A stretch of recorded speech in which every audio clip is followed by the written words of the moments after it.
Assalamualaikum warahmatullahi wabarakatuh. Senang sekali saya jumpa Anda untuk kesempatan kali ini dan akan mengupas tentang satu tema menarik, yaitu membongkar mitos-mitos tentang makrifat adalah sebuah penyelaman yang sangat mendalam. Nah, sahabat, jangan lupa untuk subscribe, like, dan komen untuk terus menciptakan suasana channel yang dinamis. Nah, bicara tentang membongkar mitos-mitos tentang makrifat. Makrifat sering diartikan sebagai pengetahuan intuitif tentang Tuhan atau realitas ilahi. Ini adalah sebuah konsep sentral dalam tradisi spiritual Islam, khususnya dalam tasawuf.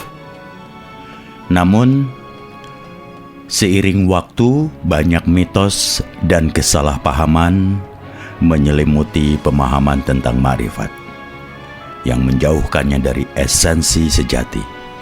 Nah, mari kita bongkar beberapa mitos dan menyelami kedalaman makna makrifat yang sebenarnya. Mitos yang pertama adalah makrifat hanya untuk kalangan elit spiritual tertentu. Salah satu mitos paling umum adalah anggapan bahwa makrifat hanya bisa dicapai oleh segelintir orang yang telah mencapai tingkatan spiritual sangat tinggi, seperti para wali atau sufi besar. Nah, hal ini menciptakan persepsi bahwa makrifat adalah sesuatu yang tidak terjangkau oleh individu biasa. Nah, kenyataannya, walaupun tingkat kedalaman makrifat bisa bervariasi, potensi untuk mengenal Tuhan dan realitas ilahi adalah tentu saja ada dalam setiap jiwa. Makrifat bukanlah hak eksklusif kelompok tertentu, melainkan perjalanan personal yang bisa ditempuh oleh siapa saja yang dengan tulus mencari kedekatan dengan Sang Pencipta. Ini lebih tentang kemurnian hati dan niat, bukan tentang status atau gelar spiritual. Mitos yang kedua, makrifat mengabaikan syariat. Ya, beberapa orang salah memahami bahwa begitu seseorang mencapai makrifat, syariat atau hukum Islam menjadi tidak relevan lagi. Mereka beranggapan bahwa pengetahuan tentang Tuhan berarti seseorang telah melampaui kebutuhan akan ibadah formal dan aturan agama. Nah, kenyataannya, makrifat justru memperkuat dan memperdalam pemahaman serta penghayatan terhadap syariat. Orang yang benar-benar mencapai makrifat akan melihat syariat bukan sebagai beban, melainkan sebagai jalan dan ekspresi cinta serta ketaatan kepada Tuhan. Syariat adalah kerangka lahiriah yang membimbing perjalanan batin menuju makrifat. Keduanya saling melengkapi dan tidak bertentangan. Mitos yang ketiga, makrifat adalah hasil dari ritual ekstrim atau kekuatan supranatural.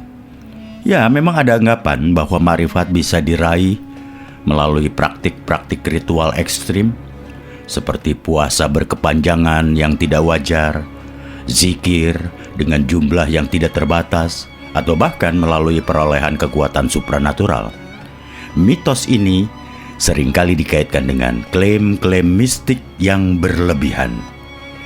Kenyataannya, makrifat adalah anugerah ilahi yang datang melalui penyucian hati, introspeksi mendalam, ketaatan yang konsisten, dan penyerahan diri total kepada Tuhan. Ya, walaupun zikir dan ibadah memiliki peran penting, fokus utamanya adalah transformasi batin dan meningkatkan kesadaran spiritual, bukan pada kuantitas atau pencarian hal-hal di luar nalar. Kekuatan supranatural, jika ada, bukanlah tujuan makrifat, melainkan kadangkala efek samping yang tidak perlu dikejar. Mitos yang keempat, makrifat membuat seseorang terasing dari dunia. Ya, beberapa berpendapat bahwa orang yang mencapai makrifat akan menarik diri sepenuhnya dari kehidupan duniawi, mengabaikan tanggung jawab sosial, atau menjadi antisosial. Kenyataannya, orang yang mencapai makrifat seringkali justru lebih berfungsi di dunia dengan kesadaran yang lebih tinggi. Mereka melihat setiap aspek kehidupan, termasuk interaksi sosial dan tanggung jawab duniawi, sebagai ladang ibadah dan kesempatan untuk mendekatkan diri kepada Tuhan. Mereka menjalankan hidup dengan ketenangan, kebijaksanaan, dan empati yang mendalam, memberikan dampak positif bagi lingkungan sekitar tanpa terikat oleh keduniaan.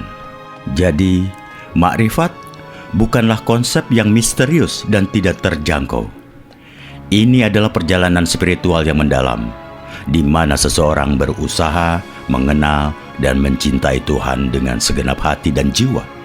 Dengan membongkar mitos-mitos ini, kita bisa mendapatkan pemahaman yang lebih jernih tentang makrifat dan membuka pintu bagi setiap individu untuk memulai atau melanjutkan pencarian spiritual mereka sendiri. Nah, itu saja yang bisa saya sampaikan untuk kesempatan kali ini. Terima kasih atas perhatiannya. Kita akan ketemu di video berikutnya. Wassalamualaikum warahmatullahi wabarakatuh.